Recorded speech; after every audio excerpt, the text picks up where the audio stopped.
Do you believe that popular war films, with their brilliant heroes and spectacular battles, accurately depict what battles were really like?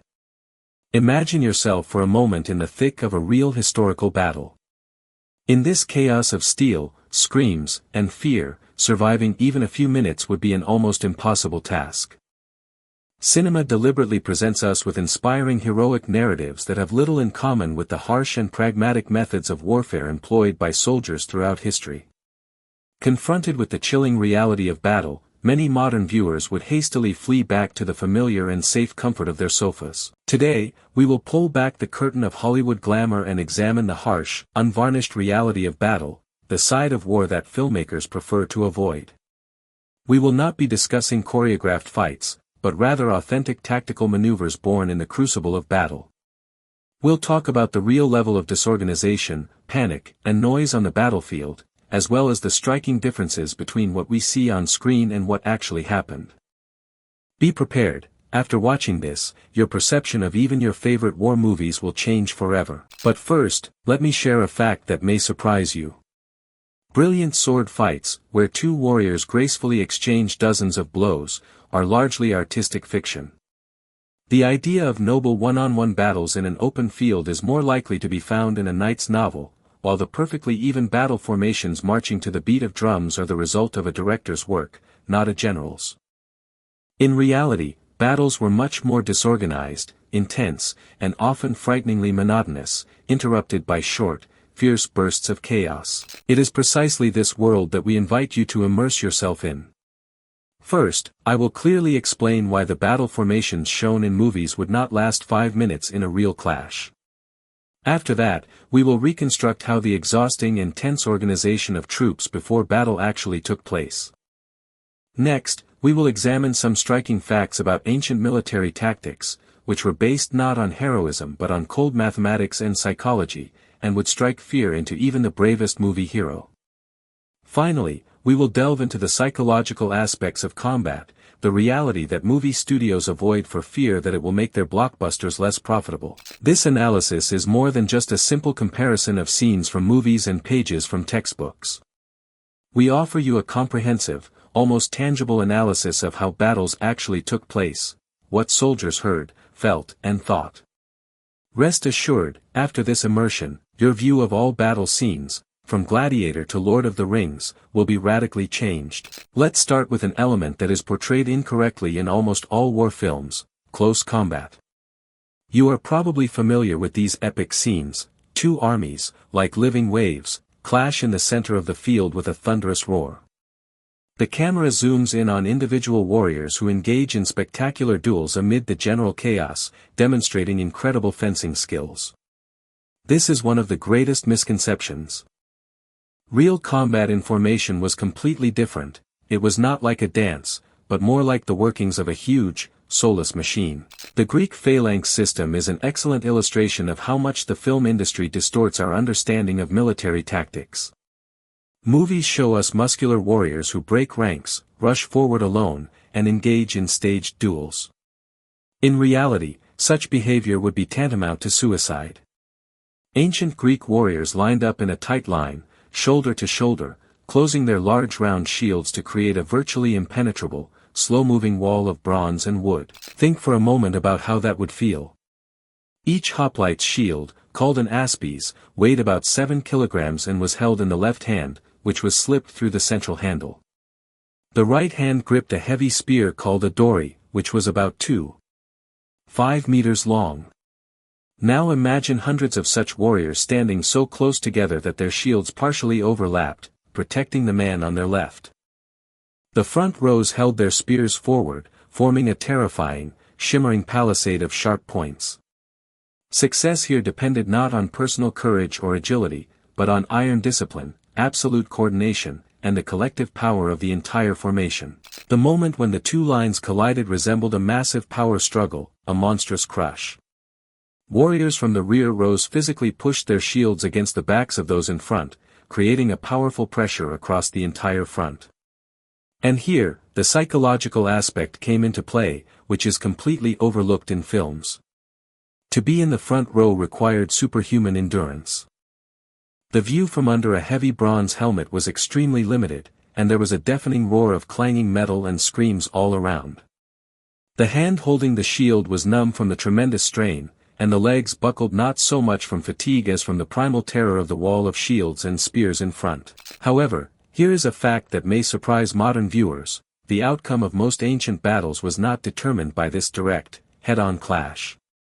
Victory was almost always achieved through more cunning tactics, successful flanking maneuvers, disrupting the enemy's formation due to panic in the rear ranks, or the use of unexpected tactical reserves.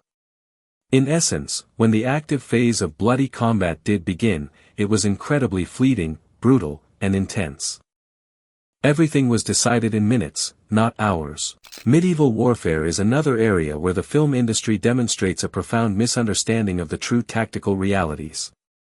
The canonical image of knights galloping chaotically across the battlefield with swords drawn to engage in elaborate duels is pure fiction.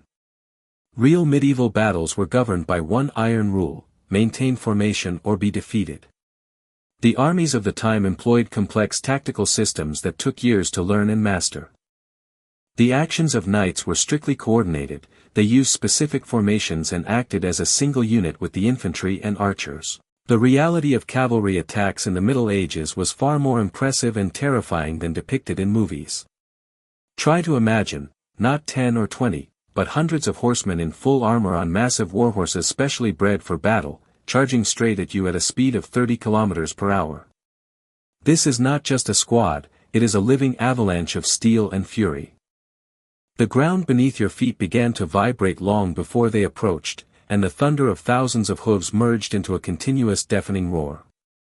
However, there is one detail that films completely ignore: such attacks were never spontaneous and required precise timing and flawless coordination. The horsemen did not charge the fresh, untouched ranks of the enemy. That would have been pointless. They waited for the moment when the enemy infantry would be weakened and disorganized by hours of archer fire. Their targets were not random opponents, but specific vulnerabilities in the enemy formation, breaches, flanks, commanders' positions. Most importantly, they acted as a single, coordinated strike force.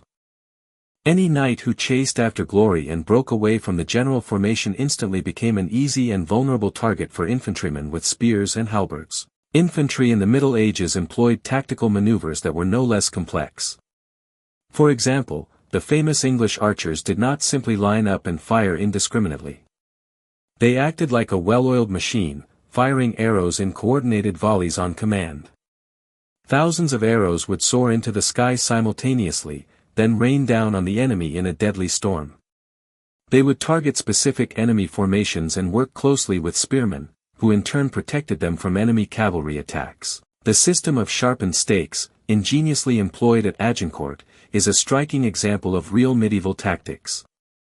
Instead of relying solely on bravery, English soldiers spent time and energy driving thousands of sharpened wooden stakes into the ground, creating impassable barriers for the proud and confident French cavalry. There was not a hint of spectacle or ostentatious heroism in this. It was an example of practical, cold, and incredibly effective field engineering that brought the English their stunning victory. But now we come to the most interesting and, perhaps, the most important factor. The outcome of most medieval campaigns was not determined by brave battles or ingenious maneuvers. Victory or defeat depended on three invisible horsemen of the apocalypse: logistics, epidemics, and morale. Far more soldiers in any army of that time were lost to disease, dysentery, and simple lack of food than to enemy weapons. Troops unable to establish supply lines were doomed before the battle even began. Siege warfare, which was central to medieval military strategy, is hardly ever shown in movies. The goal of medieval warfare was to control castles and cities, i.e., territory, rather than winning spectacular battles in the field. It was a war of attrition. Soldiers spent months engaged in grueling labor, digging trenches, building siege towers and catapults, digging tunnels, and gradually, methodically starving and thirsting the enemy garrisons into submission. Now let's move on to an aspect that may completely undermine your trust in military films: firing and its actual effectiveness. In films, soldiers, whether armed with muskets or automatic weapons, demonstrate remarkable accuracy, rarely missing their target. Every shot seems calculated and decisive. The reality is so different that it can seem almost comical. Research conducted by the U.S. Army during World War II revealed some striking statistics. It turned out that only about 15 to 20% of infantrymen actually fired aimed shots from their personal weapons during combat. The rest either did not fire at all or fired in the general direction of the enemy, unable to aim carefully due to stress and suppressive fire. Think about how significant this is in the context of historical warfare. Even the accuracy of elite English archers, after years of grueling training, would seem very poor to modern viewers. Crossbowmen in the Middle Ages could hardly hit a single target at a distance of more than 90 meters. The idea that individual warriors, like Legolas, struck down enemies with pinpoint shots in the thick of battle is a significant and beautiful exaggeration. Fire was directed at areas, not at targets. Psychological obstacles arising in combat are an aspect that cinema systematically avoids due to its unspectacular and grim nature. Most people have a deeply rooted instinctive aversion to causing harm to others. Although military training has always aimed to overcome this internal barrier, it has never been entirely successful. In real combat, soldiers often found themselves literally paralyzed by fear, confusion, and overwhelming sensory overload. The noise alone could have a disorienting effect. Imagine the hellish cacophony of thousands of people screaming, metal clanging, horses neighing, and the moans of the wounded. Add to that the visual chaos, a thick veil of dust and smoke, and you have conditions that can break the spirit of even the most highly trained individuals. This brings us to a topic that movies almost always refuse to portray accurately: the real use of ancient and medieval weapons. The sword-fighting scenes beloved by many are based on a completely inaccurate understanding of how these weapons were actually used. Swords were expensive, prestigious, and demanding weapons that were typically used by wealthy professional warriors or knights.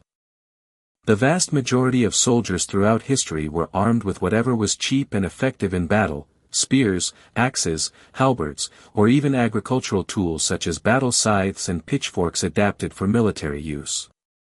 The likelihood that a peasant conscripted into the army would have a sharpened agricultural tool with him was much higher than the likelihood that he would have a shiny sword. The fighting technique using this weapon had practically nothing in common with the elegant choreography we see in movies. The goal of a real fight was to neutralize the threat as quickly as possible and with the least risk to one's own life. There were no intricate spins, pirouettes, or lengthy, spectacular exchanges of blows. Warriors used simple, rough, and straightforward techniques designed to quickly and effectively neutralize their opponents. Medieval martial arts manuals, fencing books, that have survived to this day describe techniques that would seem completely uninteresting to a modern viewer: grabbing the opponent's armed hand, performing a sweep, striking the face with the pommel of a sword. These were not noble dueling techniques, but pragmatic, brutal ways of surviving in critical situations. The equipment worn by medieval warriors is another area where the film industry makes serious inaccuracies. Shiny full-plate armor cost a fortune and could only be afforded by the wealthiest members of the elite. The vast majority of warriors used much simpler protection: a quilted gambeson jacket, leather cuirass, or chain mail, sometimes reinforced with several sewn-in metal plates. Such protective equipment was designed for specific combat conditions and had significant limitations that are not taken into account in films. For example, plate armor provided excellent protection against slashing blows, but was vulnerable to crushing weapons, hammers and maces, and precise stabbing attacks to vulnerable areas. Let's sum up.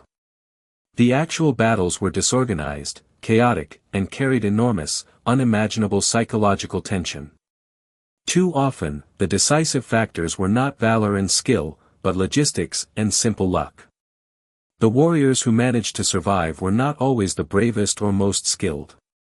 Often, they were those whose enemies slipped in the mud, or those who were simply luckier in this cruel lottery. The truth about historical wars is that they represent one of the greatest collective tragedies in human history, which, unfortunately, has been repeated countless times. Recognizing this harsh reality in no way diminishes the bravery and self-sacrifice of those who took part in the battles.